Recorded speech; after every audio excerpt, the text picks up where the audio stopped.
Hermanos, que el Señor les bendiga. Antes de proceder a la predicación, creo que es tiempo que los niños puedan pasar a su aula con su maestra, con hermana Ivette, para que puedan recibir el Evangelio de acuerdo a su edad. Bueno, es un verdadero honor para mí poder presentarme en este escenario. Iglesia Bíblica Sublime Gracia no es una iglesia más, es la iglesia de Jesucristo. El siglo IV fue bien conocido por ser una época de los gigantes de la iglesia. Sería egoísta de mi parte decir que posterior a aquella era Dios no ha seguido levantando sus generales. Hombres como el pastor Alejandro Molero y hombres como el hermano Juan son dignos representantes de lo que Dios sigue haciendo en la presente era. Es en ese sentido que me siento honrado de poder compartir la palabra en este lugar. Pero al mismo tiempo es también una responsabilidad porque aunque me presente delante de ustedes y ustedes merezcan el contenido exacto de la Escritura, también me presento delante de Dios. Con una conciencia limpia y tras días de inmersión y de estar sumergido en el texto, puedo decirles que lo que vamos a aprender ahora es lo que ha dicho el Señor. Aperturamos ahora el estudio del libro de Ruth. Hace poco nosotros estábamos estudiando el libro de Esther y usted se va a dar cuenta que a medida que nosotros desarrollemos el estudio de esta predicación expositiva en el libro de Ruth, van a haber muchas cosas que son similares y eso tiene una razón, porque pertenecen al mismo género literario. El libro de Ruth, como el libro de Esther, cuentan en forma de novela las grandes hazañas que Dios ha hecho en sinónimo de intervención a su pueblo. De modo que podemos decir que el libro de Ruth, además de contener en sí mismo la enseñanza de las manos de Dios en el sufrimiento, es una historia del gobierno de Dios en la vida normal de individuos como nosotros, que la injerencia de Dios se hace presente en las actividades diarias y que, como vamos a ver a la luz de este estudio, de esta predicación y de esta serie de predicaciones, el gobierno de Dios irrumpe en favor de sus hijos. La década de los 80 fue bien recordada por ser una época en la que la música pop fue bastante popular. Una de las cantantes más famosas en la década de los 80 fue la hermana de Michael Jackson, Janet Jackson. En el año 86, ella produjo un álbum en el que su canción más destacada es What Have You Done For Me Lately? Lo que traducido al español es ¿Qué tú has hecho por mí últimamente? Y fue una canción que pegó bastante en la sociedad estadounidense.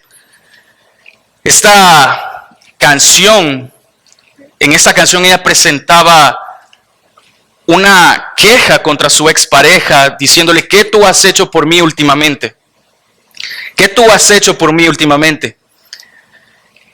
Esta canción refleja el sentir del pragmatismo. El siglo XXI es bien conocido por ser la época religiosa pragmática. ¿Qué quiere decir eso? Que las iglesias quieren resultados ya y los quieren ahora. El sentir del pragmatismo es que quieren ahorrarse el proceso y tener la respuesta ya. Y que en la inclusión de programas innecesarios podemos atraer a más personas.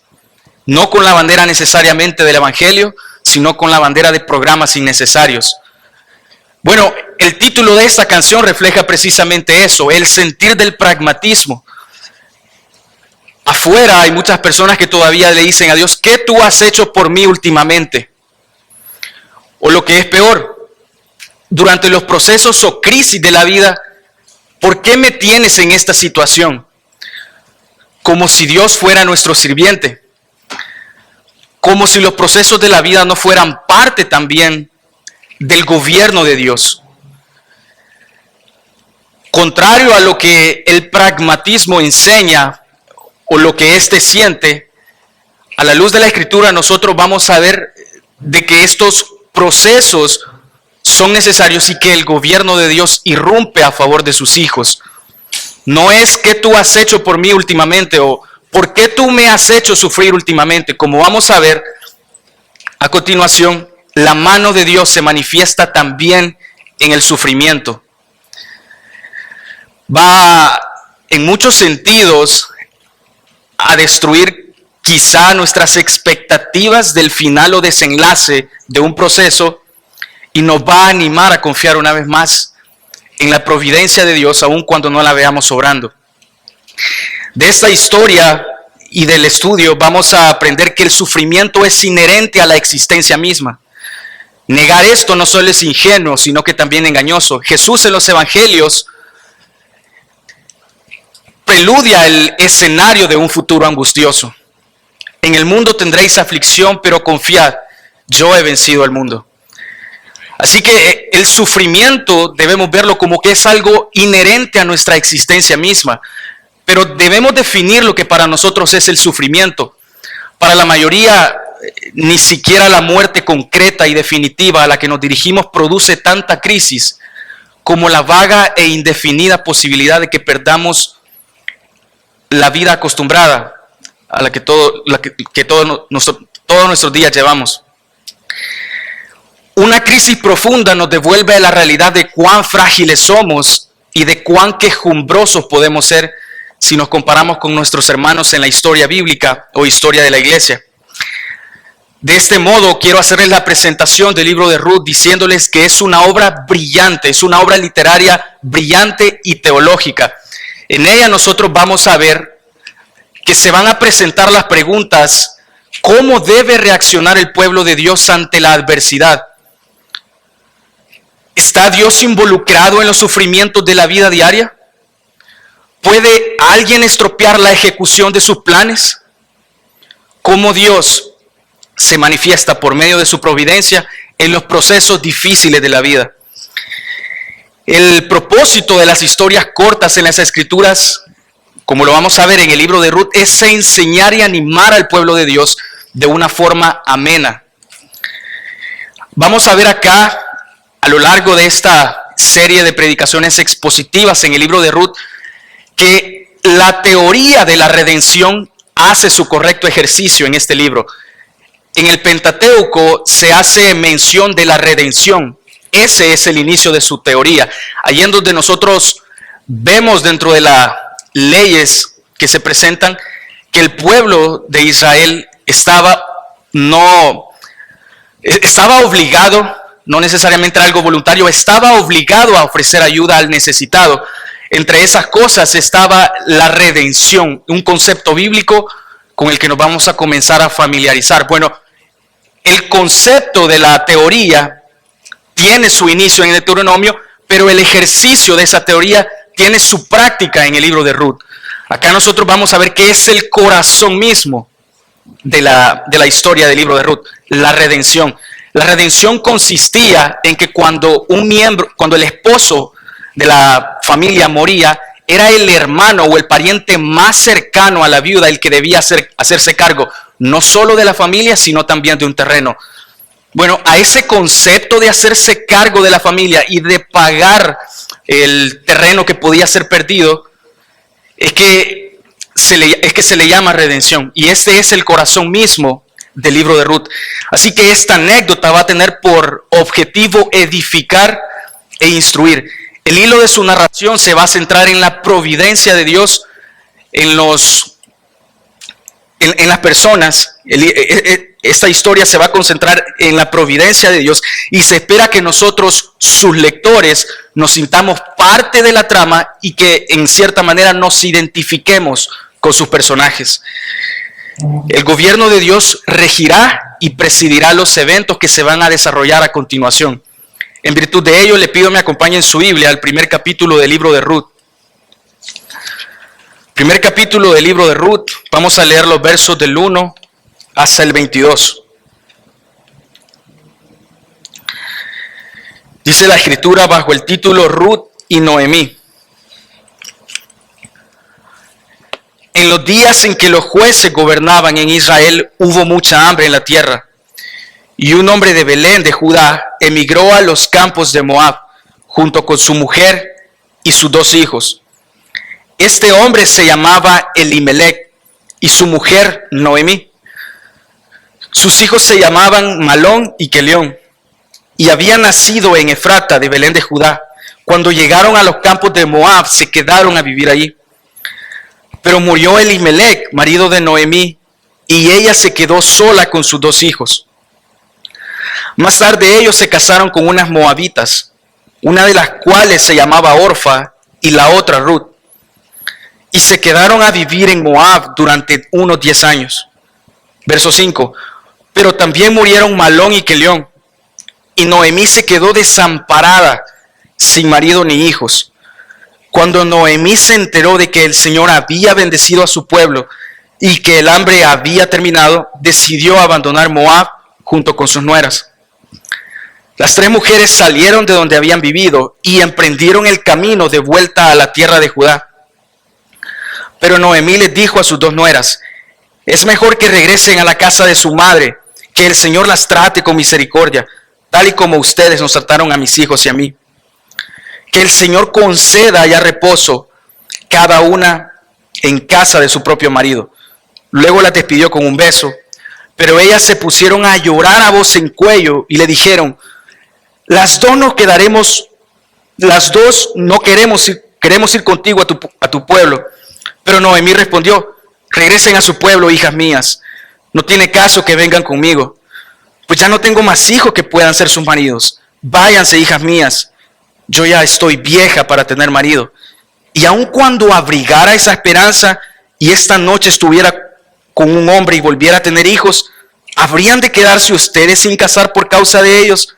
No, hijas mías, mi amargura es mayor que la de ustedes, porque el Señor se ha puesto en mi contra. Pero ellas seguían llorando en voz en cuello, y Orfa se despidió de su suegra con un beso. Pero Ruth se quedó con ella. Entonces Noemí dijo: mira a tu cuñada, ya regresa a su pueblo con sus dioses, regrésate también tú. Pero Ruth le respondió: no me pidas que te deje y me aparte de ti. A donde quiera que tú vayas, iré yo. Donde quiera que tú vivas, viviré. Tu pueblo será mi pueblo y tu Dios será mi Dios. Donde tú mueras, moriré yo, y allí quiero que me sepulten. Que el Señor me castigue, y más aún, si acaso llego a dejarte sola. Solo la muerte nos podrá separar. Y como Noemí vio que Ruth estaba resuelta a ir con ella, no dijo más. Y así las 2 siguieron caminando juntas hasta llegar a Belén. Y en cuanto entraron a la ciudad, hubo gran agitación entre toda la gente por causa de ellas, pues decían: ¿que no es esta Noemí? Pero ella le respondió: ya no me llamen Noemí, llámenme Mara. Ciertamente grande es la amargura que me ha hecho vivir el Todopoderoso. Yo salí de aquí con las manos llenas, pero Él me ha hecho volver con las manos vacías. ¿Por qué llamarme Noemí si el Señor se ha puesto en mi contra y mis aflicciones vienen del Todopoderoso? Fue así como Noemí volvió de Moab, acompañada de Ruth, su nuera moabita. Llegaron a Belén cuando comenzaba la cosecha de la cebada. Oremos. Padre eterno, buen Dios, gracias por la oportunidad que nos das de estar reunidos en el día del Señor. Gracias porque celebramos tu resurrección. Gracias te damos porque reunidos en aquel acto y en aquella memoria, recordamos las grandes hazañas que tú hiciste en favor de tu pueblo, nosotros los pecadores. Señor, que a la luz de la Escritura nosotros podamos ser edificados, consolados y edificados en esta hora. Gracias por la oportunidad que nos has dado de venir. Señor, sé tú quien hable. Me niego a transmitir mis propias ideas o experiencias personales y que sea el texto quien nos presente el significado de su contenido. Padre, gracias por una semana más y que delante de la Escritura nos presentamos en esta hora para que sea ella quien dirija el rumbo de esta predicación, para que sea ella quien hable, y me niego a presentar cualquier idea o pensamiento personal. Gracias por esta semana y permítenos una vez más poder saborear el Evangelio en Cristo Jesús. Amén.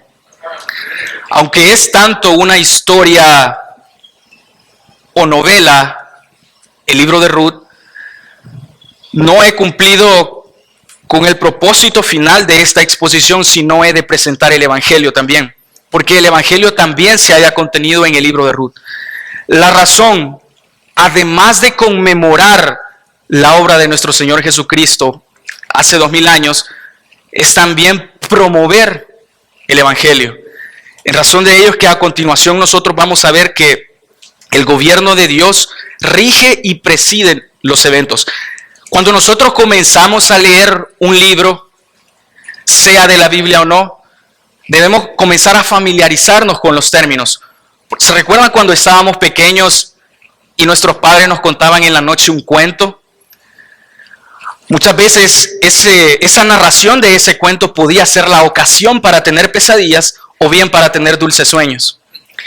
Crecimos en ese ambiente y podremos darnos cuenta de que cuando iniciaba el relato de ese cuento o de un libro, la primera oración enunciaba el contenido de ese libro.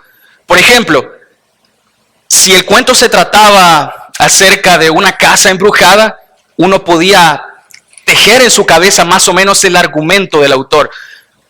Por ejemplo, el libro empieza diciendo, y en aquella casa embrujada hace 10 años. Uno ya sabe más o menos cuál puede ser el desenlace o contenido de esa narración. Va a ser una historia aterradora. Cuando, por ejemplo, se cuenta y vivieron felices para siempre, uno puede decir, llegar a la conclusión, o fue una bonita historia. Bueno, el contexto en el cual están pasando las cosas acá en el libro de Ruth no es nada agradable. De hecho, el autor tiene la intención de que nosotros, sus lectores, creemos nuestras expectativas que él más tarde va a destruir. Los personajes que se destacan en este libro de Ruth, que van a ser los protagonistas en adelante, además de Dios, son Ruth, Noemí, Booz, Orfa, Malón y Kelión. Ruth, quien es la mujer que lleva por título este libro, era una mujer moabita, vivía en la región de Moab. Ella se había, como vamos a ver más adelante, casado con unos varones judíos, pero la historia comienza presentándonos a Noemí. Ella es la primera mujer que se presenta. Dice el primer versículo: en los días en que los jueces gobernaban en Israel, hubo mucha hambre en la tierra, y un hombre de Belén de Judá emigró a los campos de Moab junto con su mujer y sus 2 hijos. Belén de Judá era una región por ser bien conocida, por ser el lugar de abastecimiento. Ahí lo que menos faltaba era la comida. Bueno, de hecho, Belén de Judá significa la casa de pan. Ese es el lugar en el que se desarrollan los hechos. Y el autor tiene la intención de destruir a continuación nuestras expectativas de cómo puede desarrollarse esta historia en los días en que los jueces gobernaban en Israel. Tras una lectura del libro de Jueces, uno se puede percatar de que hay un círculo vicioso que se cumple continuamente. Usted se va a dar cuenta, si lee el libro de Jueces, que hay una expresión reiterativa en la escritura. De hecho, así cierra el libro de Jueces. Y en aquellos días no había juez en Israel, no había rey en Israel, y cada uno hacía lo que bien le parecía. O sea, el panorama que se está viviendo acá no era nada agradable. De hecho, era, podríamos decir, una anarquía política la que se estaba viviendo ahí. Si no hay un rey, no puede haber legislación correcta de decretos y de derechos humanos en favor de la gente. Imagínense una nación sin presidente. O lo que es más, en esta ocasión, que no se levantara un hombre diciendo, así dice el Señor, esto demanda el Señor de ustedes. Se levantaron jueces, pero ellos no ejercían el oficio de sacerdote, como tampoco ejercían el oficio de un político, un líder político. Ellos se levantaban para subsanar una situación crítica que se estaba viviendo, pero no había quien tomara las riendas políticas y religiosas de Israel. Es en ese contexto, mis hermanos, que se desarrolla el libro de Ruth. No había llegado todavía la época de la monarquía, no había llegado todavía Saúl, David y Salomón a instaurarse como reyes de Israel. Entonces cada uno hacía lo que bien le parecía. Así cierra el libro de Jueces en el último versículo. Cada uno hacía lo que bien le parecía. Esta afirmación refleja la anarquía política que había en Israel. La tierra estaba dominada por el relativismo. O sea, la palabra de Dios no era la norma de vida de las personas. A juzgar por la introducción, uno puede concluir en que la historia no va a acabar bien. Y de eso se trata. Esta es la esencia del primer capítulo, que el autor va a romper las expectativas de lo que nosotros vamos a poder concluir.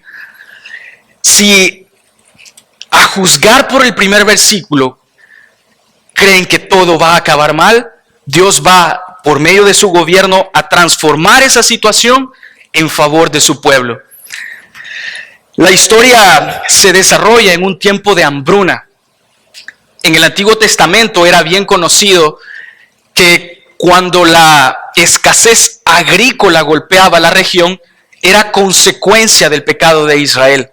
Dios castigaba a su pueblo con no darles comida, con no darles abundancia agrícola por causa de su pecado.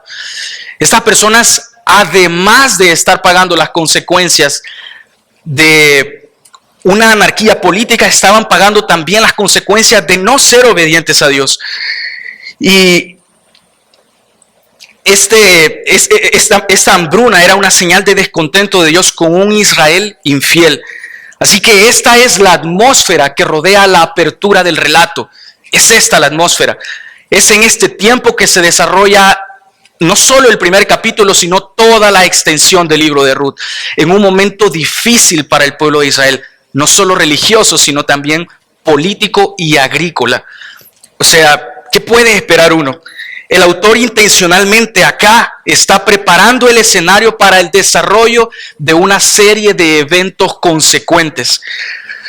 Es en ese sentido que nosotros cabe hacerse la pregunta a continuación: ¿qué podemos esperar de su desenlace? ¿Qué creen que sucederá? Esta crónica buscará demostrar cómo un Dios soberano y cómo la bondad de un Dios altísimo obra para bien de aquellos que confían en Él. Si creen que un relato tan antiguo como el libro de Ruth no puede hablarnos en nuestros días o no tiene utilidad práctica para la vida diaria, esta historia nos va a hacer cambiar de opinión. Bueno, pero mientras eso no sucede, cabe hacer el siguiente análisis respecto a este primer capítulo. Así que continuamos en la lectura. Dice, luego de esta descripción nada prometedora, dice el verso 2, ese hombre se llamaba Elimelech y su mujer Noemí. Sus hijos se llamaban Malón y Kelión y habían nacido en Efrata, Belén de Judá. Cuando llegaron a los campos de Moab, se quedaron a vivir allí. Como acabamos de ver en el versículo 1, estaba pasando una gran crisis. En primer lugar, estas personas eran judías. No van a ser los personajes a los cuales nosotros debamos en mucha manera admirar, porque en esta ocasión no estaban haciendo lo correcto. Si en el libro de Esther nosotros aprendimos que tanto Esther como Mardoqueo estaban en una tierra lejana, no siendo fieles a la voluntad de Dios, pues Noemí, su esposo y sus hijos tampoco estaban siendo fieles a la voluntad de Dios. Dios les había proveído de una tierra, la tierra de Canaán, posterior a un exilio de casi 400 años, tras haber sido esclavos en Egipto. Luego de todo eso, Dios les provee una tierra, y la tierra de Canaán era el medio para que ellos comieran, y era la tierra en la cual Dios les iba a proveer. Entonces ellos estaban siendo desobedientes y no confiaron en primer lugar en Dios.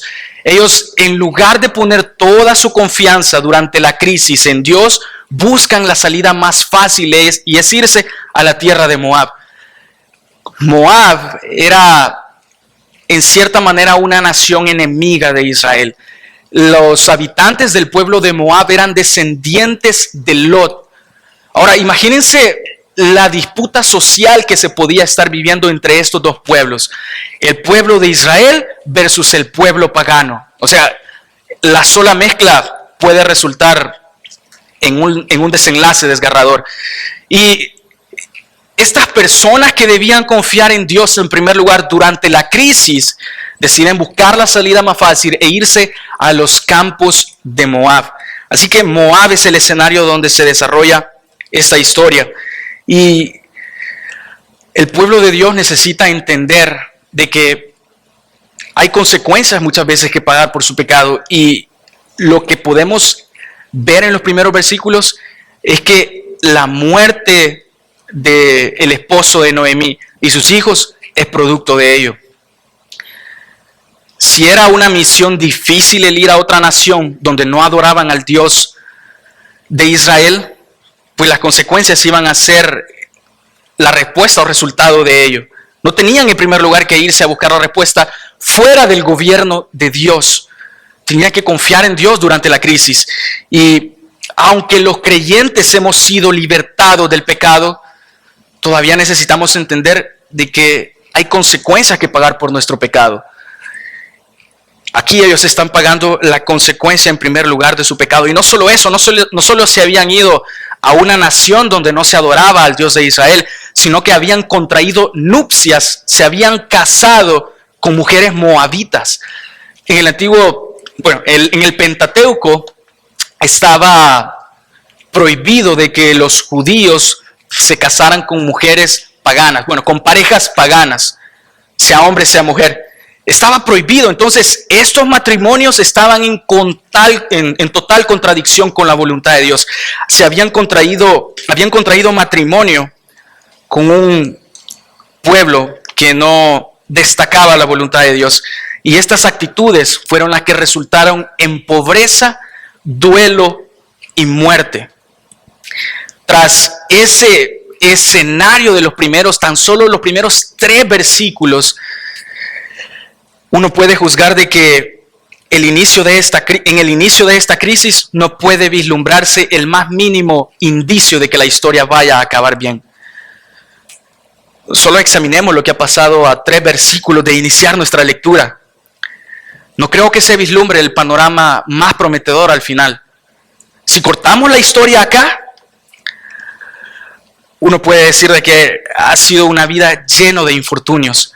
Pero como vamos a ver, la historia del pueblo de Dios no es tanto de cómo inicia, sino de cómo termina. En adelante se nos va a presentar que ellos pasaron de la plenitud al vacío. O sea, por si no fuera poco todavía, por si no fuera poco que estuvieran en una tierra que no era la suya, que hubieran contraído matrimonio con personas no judías, lo peor todavía está por venir. Vamos en la continuación de la lectura. Pero murió Elimelech, marido de Noemí, y ella se quedó sola con sus hijos. Más tarde ellos se casaron con unas moabitas, de las cuales se llamaba Orfa y Ruth, y se quedaron a vivir en Moab durante unos 10 años. Pero también murieron Malón y Kelión. Y Noemí se quedó desamparada, sin marido ni hijos. El autor intencionalmente está acumulando escena sobre escena, como si procurara demostrar que no se vislumbra el más mínimo indicio de esperanza. Por pequeñas o grandes que puedan ser nuestros padecimientos, siempre anhelamos un poco de esperanza, ¿no es cierto? Por difícil que sea la circunstancia que estemos padeciendo, el pueblo de Dios siempre anhela un poco de esperanza. Las buenas noticias, además del Evangelio, es que nosotros podemos contar con reflexiones de fe que animan nuestra carrera en este peregrinaje. Por medio de esta historia y por medio del testimonio de Ruth, además de otros personajes de la Biblia, nosotros podemos confiar en la providencia de Dios, aun cuando el escenario o el desenlace no sea prometedor. En gran manera, esa es la vida de muchos de nosotros. Hemos venido ahorita a la iglesia luego de una semana difícil. Individualmente cada uno puede tener su historia que contar y ciertamente unas pueden ser más dolorosas que otras. La razón por la que nos reunimos es precisamente esa, además de la promoción del Evangelio, que el pueblo de Dios sea edificado, que el Evangelio sea central en nuestras vidas y que no sea un aspecto de nuestra vida, sino nuestra vida, la ventana a través de la cual nosotros veamos todo. Venimos a llenarnos del Evangelio y si yo no puedo ser capaz de también a continuación trazar la línea hacia el Evangelio, yo no he dicho nada. Así que continuando con esta narración, nosotros vemos que aquí Noemí está totalmente vacía y pareciera que no tiene esperanza de cumplir un propósito redentor en la historia de Dios. Recuerden que el corazón de esta historia es la redención de Dios a favor de su pueblo. Y aunque Noemí no lo sepa todavía, de su familia iba a nacer la descendencia directa del Rey Jesús, que ha de redimir a pecadores como nosotros. No más personas airadas delante de Dios, sino personas redimidas y justificadas. Así que aunque Noemí no lo sepa y aunque a este punto no haya un desenlace prometedor, les aseguro que el gobierno de Dios va a irrumpir a continuación en la historia. Vemos de que acá ellos están también padeciendo los sufrimientos de la inmigración. Ellos son inmigrantes en una tierra que no es la suya. Están morando en una región que no es su casa y probablemente no tengan tampoco los mismos derechos que tiene un ciudadano de la región. Así que recuerden que la intención cuando aperturamos esta predicación era que nos identificáramos dentro de las experiencias de los personajes. Bueno, esta es una buena oportunidad para hacerlo.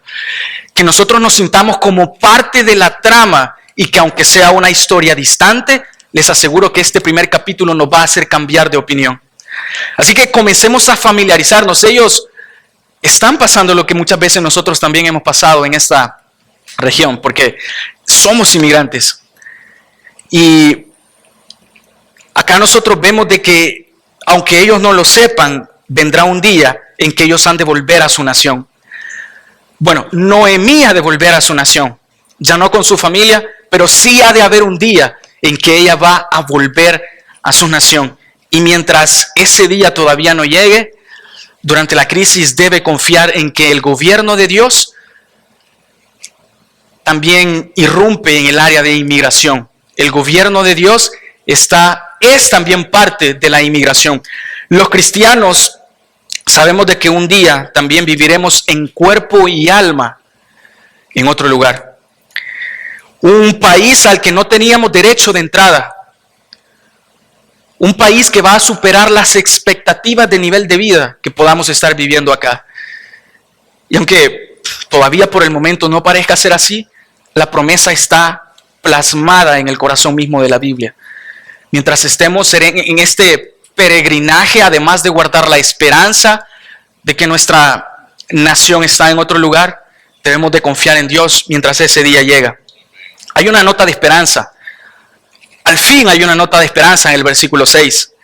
Dice: cuando Noemí se enteró de que el Señor había bendecido a su pueblo y que el hambre había terminado, decidió abandonar Moab junto a sus nueras. Se había enterado que el Señor había bendecido a su pueblo. Francamente, el incremento de estos sucesos fatídicos opacaron y cegaron la fe de Noemí. Probablemente ella llegó a preguntarse: ¿está Dios involucrado en el sufrimiento de la vida diaria? ¿Está Dios en verdadero control de todo lo que pasa? ¿Dios sabe lo que hace? ¿En verdad Dios sabe lo que hace? Por supuesto que sí. Por supuesto que sí. Y de esto se trata, de que la providencia de Dios está obrando detrás de cada escena en esta historia, tejiendo las circunstancias y decisiones de los personajes. Ahora, tras este trágico inicio y apertura de los primeros versículos, hay una nota de esperanza. El verso 6 dice de que el Señor ha visitado a su pueblo y que la historia de Ruth no debe de perder de vista a Dios. Aunque el panorama esté oscuro, nosotros vamos a ver de que acá el amor de Dios determina las circunstancias. Dios no solo está comprometido con la redención de su pueblo, sino también con el bienestar de sus escogidos. Esta historia es el testimonio de ello. Se había percatado, había escuchado de que algo bueno estaba pasando en la tierra que la vio nacer. Ahora hay una determinación de circunstancias. Hay una determinación de factores. O decide quedarse y seguir alejada de la voluntad de Dios y seguir quejándose de su crisis, o decide creer en que el gobierno de Dios ha de hacer algo por su bienestar, de que las manos de Dios pueden verse manifestadas en su sufrimiento. El verso 7 dice de la siguiente manera: las mujeres salieron de donde habían vivido y emprendieron el camino de vuelta a la tierra de Judá. Pero Noemí les dijo a sus dos nueras: es mejor que regresen a la casa de su madre, que el Señor las trate con misericordia, tal y como ustedes nos trataron a mis hijos y a mí. Que el Señor les conceda haya reposo, cada una en casa de su propio marido. Acá la palabra volver tiene un uso común en el hebreo. La palabra que utiliza acá el autor para volver denota de que ellas estaban físicamente volviendo a su lugar, pero también el texto da la idea de que ellas estaban volviendo a Dios. Noemí, particularmente, estaba volviendo a Dios. Sinceramente, una mujer viuda, en crisis financiera y extranjera en otro lugar, uno podría pensar que no tiene nada para ofrecer, pero les aseguro que sí. Lo más importante y fundamental que tenía para ofrecer era la presentación del Dios vivo. Nuestras crisis no deben determinar nuestra teología. Nuestras crisis no deben determinar nuestro conocimiento o afecto de Dios. Dios sigue estando en control de las circunstancias. El gobierno de Dios sigue llevándose a cabo detrás de escenas como esta. El gobierno de Dios sigue irrumpiendo en favor de su pueblo. Y acá vemos de que el texto no solo indica que los personajes están volviendo a la tierra, sino que también están volviendo a Dios. Un primer paso del cómo nosotros debemos de ver de cómo debe el pueblo de Dios reaccionar ante las circunstancias. Porque esa es una de las preguntas que se plantea al inicio del relato. ¿Cómo debe el pueblo de Dios reaccionar ante las circunstancias? ¿Cómo debe el pueblo de Dios responder ante la adversidad? El versículo 7 dice que volviendo. Eso es lo que estaba haciendo Noemí. Estaba volviendo. Luego de haber perdido a su familia, de ser extranjera, de no tener demasiado dinero, era tiempo de volver a casa y debía volver a Dios para que lo que va a pasar a continuación tuviera un mejor final. Acá hay una determinación de factores. Las mujeres, tanto Noemí como Orfa y como Ruth, deben decidir qué hacer en medio de esta circunstancia.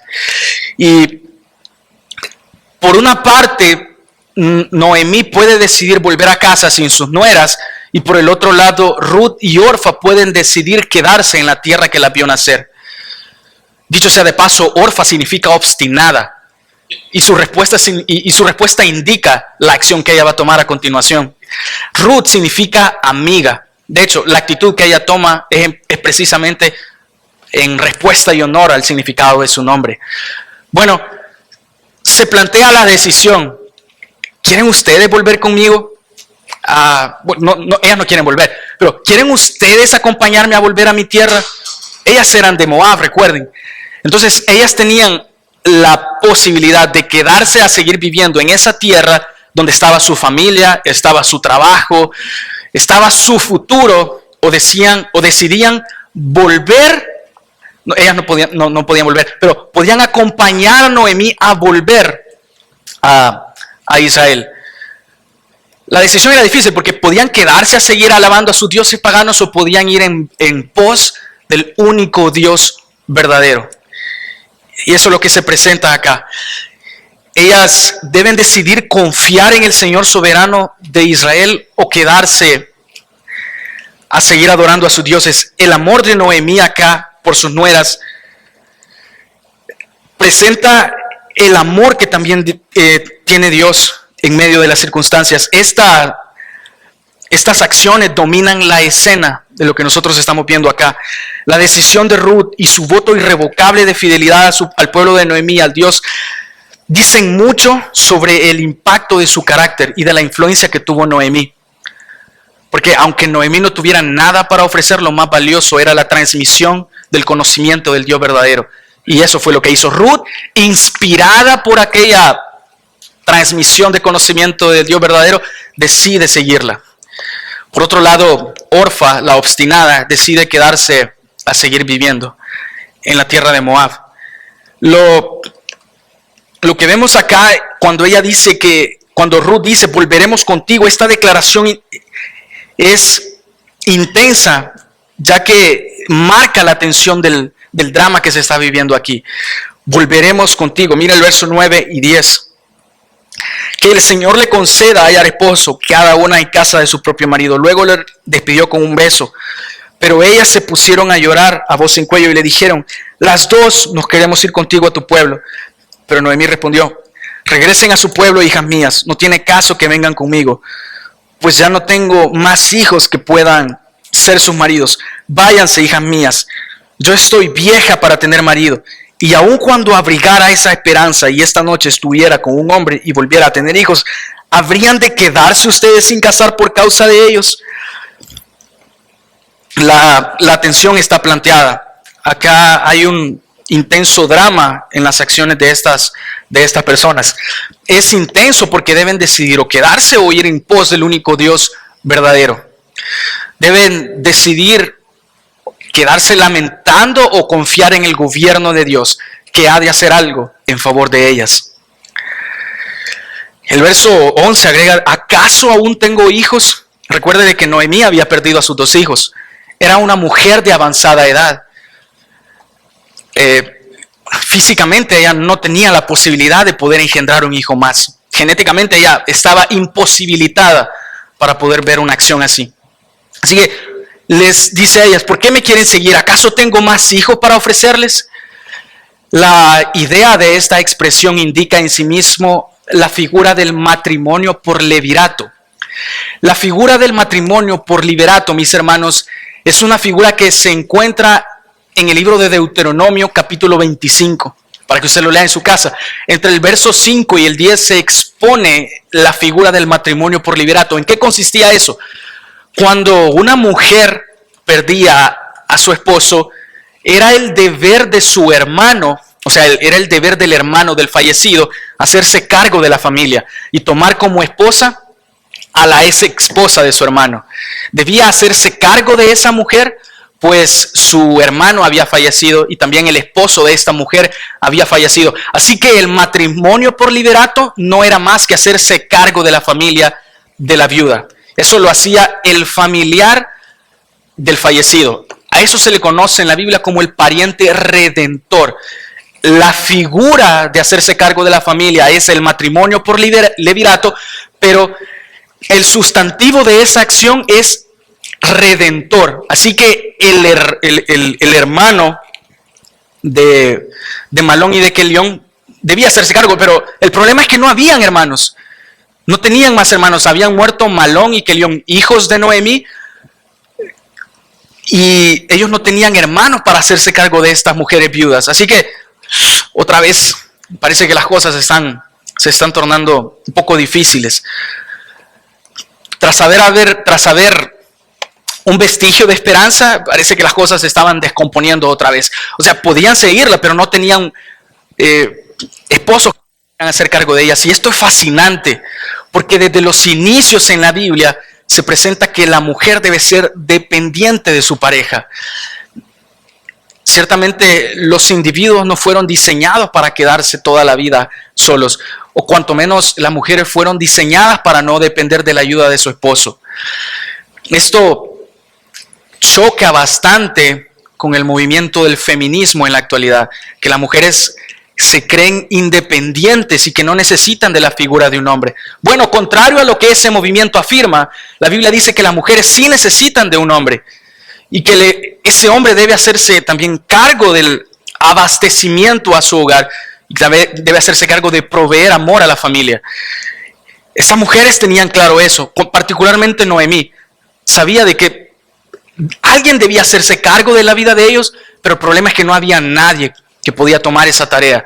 Así que la idea que presenta el texto en el versículo 11 es que no había un matrimonio por levirato, el cual podía compadecerse de la vida de estas mujeres. Este término se deriva del latín levir, que simplemente significa el hermano del esposo. Así que entre el versículo 13 en adelante se presenta una dura afirmación de Noemí. Dice, ¿habían de quedarse ustedes sin casar por causa de ellos? No, hijas mías, mi amargura es mayor que la de ustedes, pues el Señor ha puesto su mano contra mí. Lo que Noemí todavía no entiende es que independientemente de las circunstancias, todo se desarrolla según la providencia de Dios. Noemí en esta porción de la Escritura debe entender de que sea bueno o malo lo que esté padeciendo, Dios está en control de todo lo que pasa. El gobierno de Dios irrumpe el más mínimo sentido o medida cuadrada de este mundo. El gobierno de Dios está a cargo de toda partícula cuántica que está en nuestro universo. El gobierno de Dios está comprometido con el buen orden de todas las cosas. David expresa en el Salmo algo relacionado a esto. Dice el Salmos 25, de Jehová es la tierra y su plenitud, el mundo y todos los que en él habitan. De Jehová es la tierra y su plenitud y todos los que en él habitan.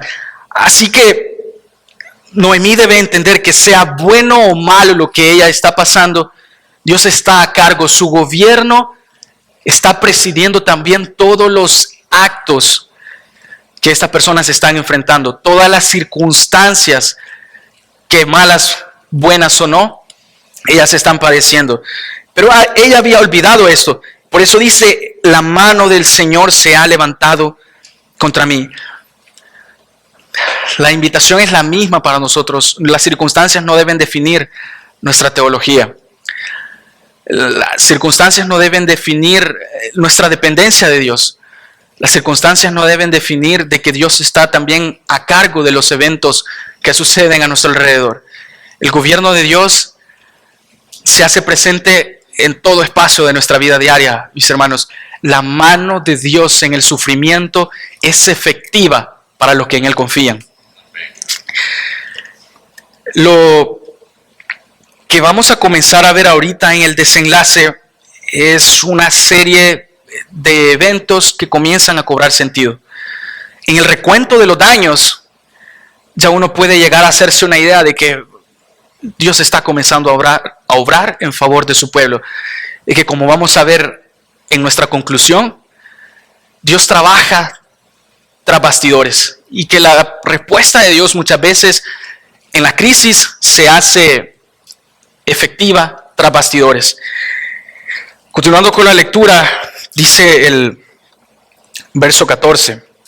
Pero ellas seguían llorando de voz en cuello, y Orfa se despidió de su suegra con un beso, pero Ruth se quedó con ella. Entonces Noemí dijo, mira, tu cuñada ya regresa a su pueblo con sus dioses, regrésate también tú. Pero Ruth le respondió, por favor preste atención a esto.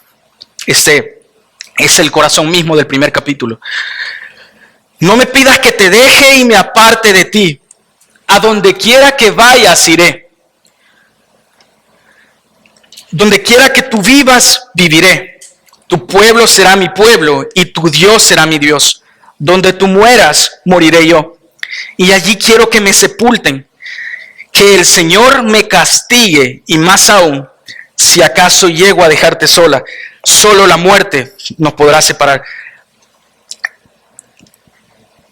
La expresión comprendida entre los versículos 14 al 17 es una construcción de 4 afirmaciones que en la gramática se le conoce como el idem per idem. La gramática literaria de la Biblia dice de que cuando se presentan 4 sustantivos o 4 verbos en dirección a una persona y posteriormente en dirección a otra, significa la intensidad de la acción y que hay una totalidad de compromiso. Así que la unión de estas 4 afirmaciones, acompáñenme en la lectura para ver la primera. Dice el verso 16, pero Ruth le respondió, no me pidas que te deje y me aparte de ti. A donde quiera que tú vayas, iré yo. Primera afirmación. Donde quiera que tú vivas, viviré. Hay tanto acción como reciprocidad. Tu pueblo será mi pueblo y tu Dios será mi Dios. Donde tú mueras, moriré yo. Bueno, a la construcción de estas 4 afirmaciones es lo que la gramática literaria de la Biblia le conoce como el idem per idem, que no es más que el mero compromiso que ha de efectuarse bajo una afirmación. Ruth estaba comprometida delante de Noemí en esta afirmación. Entonces acá se resalta la intensidad de ese compromiso. Ruth estaba comprometida que independientemente de lo que los eventos del futuro todavía podían deparar, ella estaba firme en la convicción que le había hecho a Noemí. Este es también el corazón del primer capítulo en la exposición del Evangelio. Acá se nos presenta de que antes de la decisión de un compromiso debe haber una afirmación. Más adelante nosotros vemos en el Nuevo Testamento que Pablo expone que a los hijos de Dios todas las cosas les ayudan a bien, pero tras esa afirmación hay una narración antes de ese capítulo 8 de una lucha que debe haber también con el pecado y que antes de haber una entrega debe haber también un compromiso delante de Dios.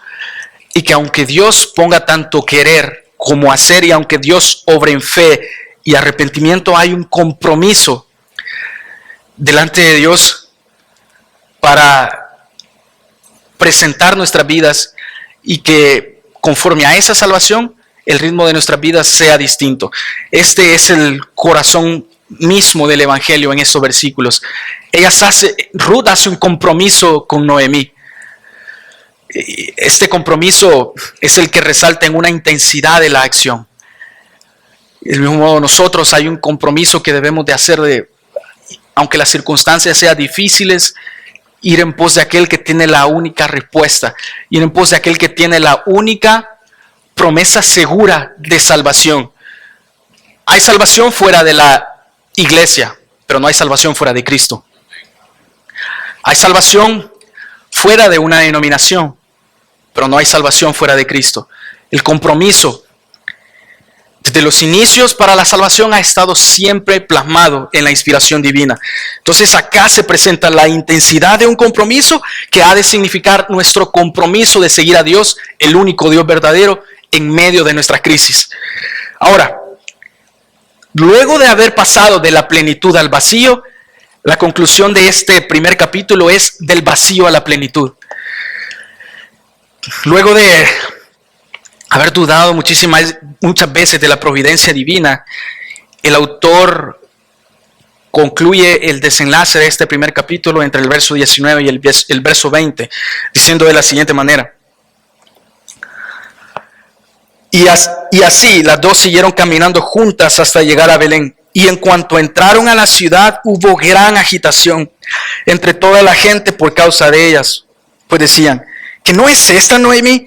Pero ella le respondió, ya no me llamen Noemí, llámenme Mara. Ciertamente grande es la amargura que me ha hecho vivir el Todopoderoso. Y yo salí de aquí con las manos llenas, pero Él me ha hecho volver con las manos vacías. ¿Por qué llamarme Noemí si el Señor se ha puesto en mi contra y mis aflicciones vienen del Todopoderoso?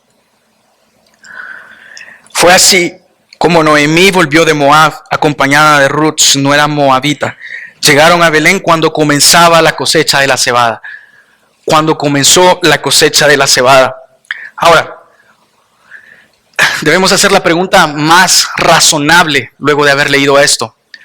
¿Por qué si Dios es bueno y soberano permitió esta serie de eventos? ¿Por qué si Dios está en control de todo lo que pasa a nuestro alrededor, nuestra vida muchas veces está llena de infortuitos? ¿Por qué es necesario de que estas mujeres pasaran por este dolor?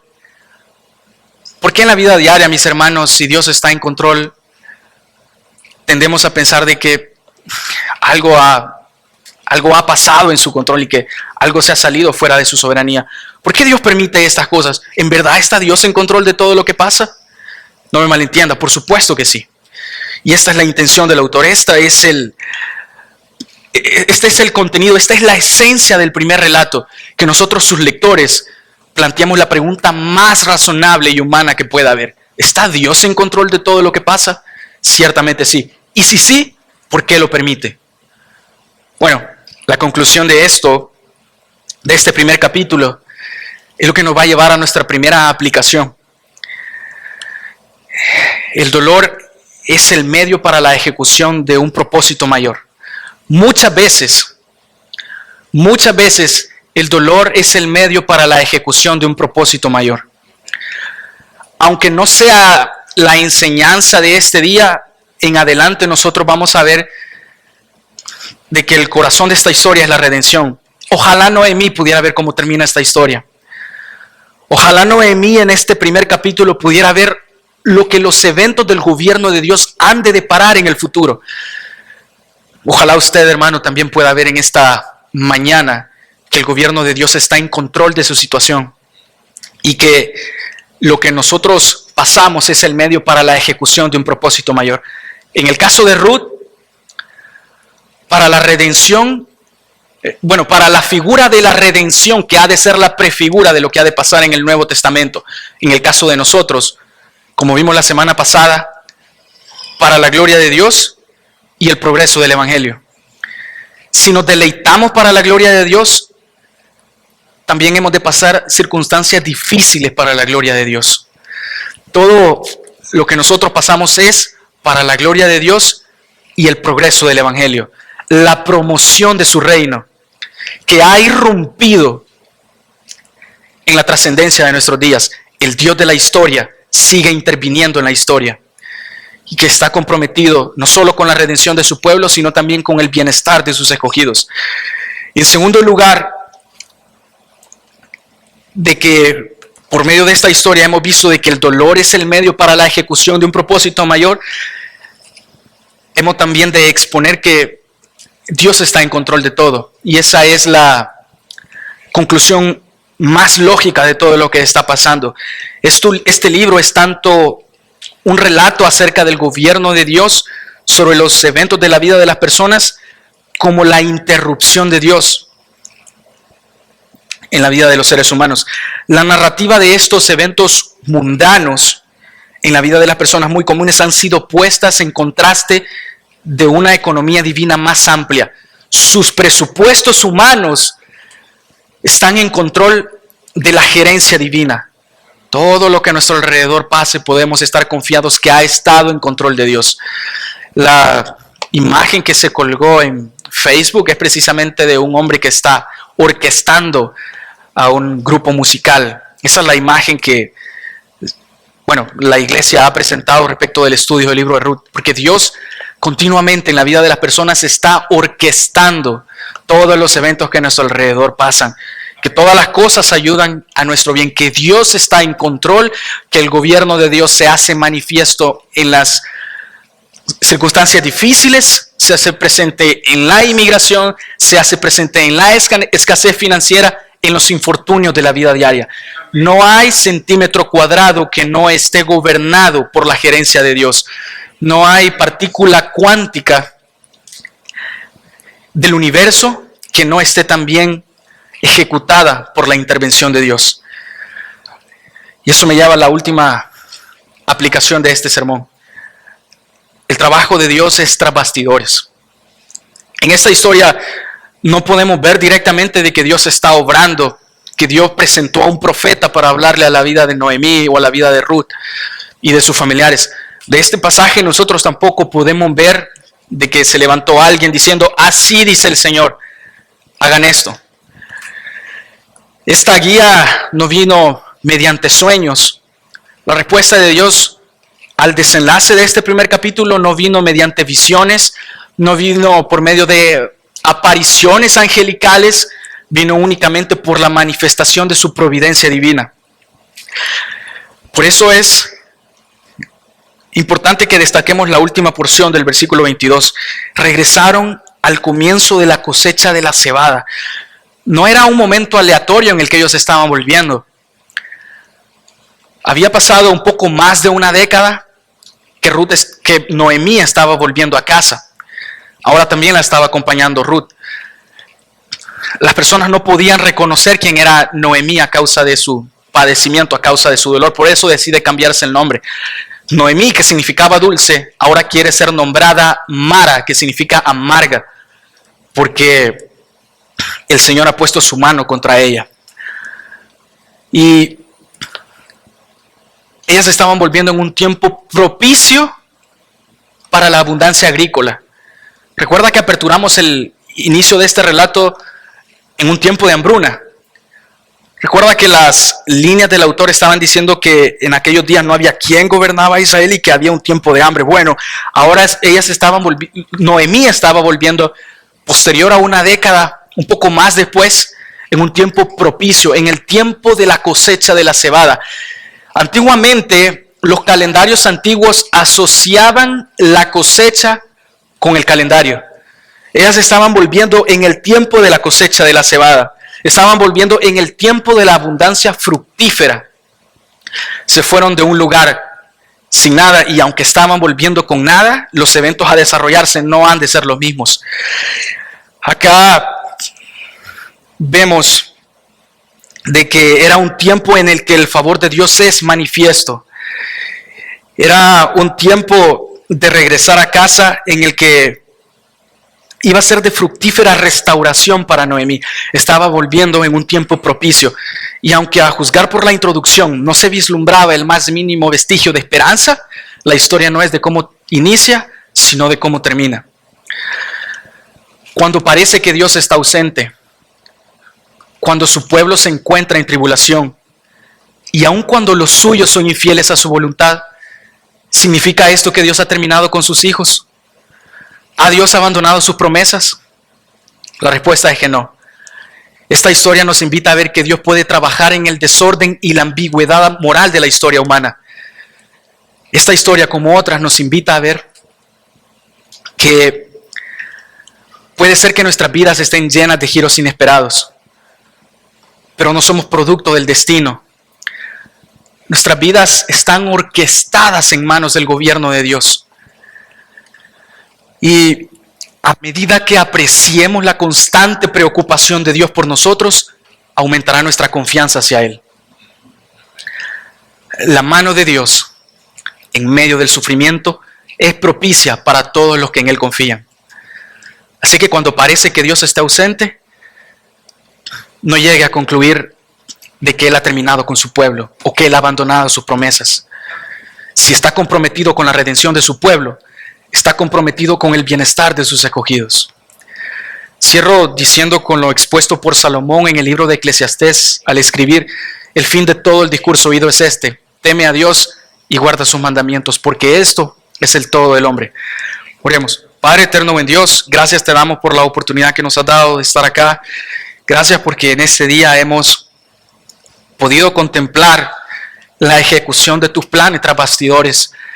Gracias porque por medio de esta historia hemos podido ver que el gobierno de Dios irrumpe en cada área de nuestra vida. Que las manos de Dios en medio del sufrimiento han de ser la respuesta necesaria para nuestros padecimientos. Señor, gracias por la oportunidad que nos da de poder estar reunidos en el día del Señor. Pedimos que la historia o relato que a continuación fue expuesta pueda ser un recordatorio todos los días de nuestra vida de que tú estás en control de todo. No hay nada que pueda escaparse de tu soberanía, no hay nada que pueda escaparse de tu gobierno. Que cuando mañana nos toque volver a emprender otro día común, Que cuando mañana nos toque volver a salir al trabajo, que cuando mañana la crisis vuelva a verse manifiesta en nuestra vida, podamos recordar que el gobierno de Dios está en favor de todos los que en Él confían. Aunque parece que estés ausente, aunque nosotros estemos en tribulación, y aun cuando nosotros podamos ser infieles a tu voluntad, tú no has terminado con nosotros. No has abandonado tus promesas. No somos el producto de una línea de montaje cósmica.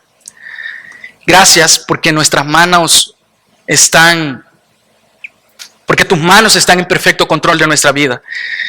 Gracias por tu palabra inspirada, por la intención del autor y por el Evangelio. Señor, gracias por lo que has hecho por pecadores culpables. Gracias porque cuando también nosotros no teníamos un destino y no se vislumbraba el indicio de esperanza, la redención de Cristo ha sido el pago por nuestros pecados. La redención de Cristo ha sido el pago para satisfacer la justicia de Dios. Señor, gracias por la vida de tu Hijo, que el Cordero reciba su recompensa. Permítenos vivir para la gloria de Dios y para la promoción del Evangelio. Gracias, Señor, por tu palabra en Cristo Jesús. Oramos. Amén.